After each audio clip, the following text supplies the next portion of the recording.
اے ایمان والو، نہ تو اللہ اور رسول سے خیانت کرو اور نہ اپنی امانتوں میں خیانت کرو، اور تم ان باتوں کو جانتے ہو، اور جان رکھو کہ تمہارا مال اور اولاد بڑی آزمائش ہے، اور یہ کہ اللہ کے پاس نیکیوں کا بڑا ثواب ہے۔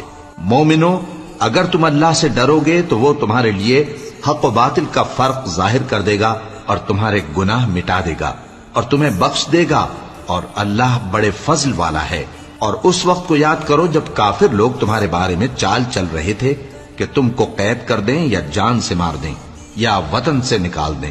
تو ادھر تو وہ چال چل رہے تھے اور ادھر اللہ تدبیر کر رہا تھا، اور اللہ بہترین تدبیر کرنے والا ہے۔ اور جب ان کو ہماری آیتیں پڑھ کر سنائی جاتی ہیں تو کہتے ہیں یہ کلام ہم نے سن لیا ہے، اگر ہم چاہیں تو اسی طرح کا کلام ہم بھی کہہ دیں، اور یہ ہے ہی کیا، صرف اگلے لوگوں کی حکایتیں ہیں۔ اور جب انہوں نے کہا کہ اے اللہ، اگر یہ قرآن تیری طرف سے برحق ہے تو ہم پر آسمان سے پتھر برسا یا کوئی اور تکلیف دینے والا عذاب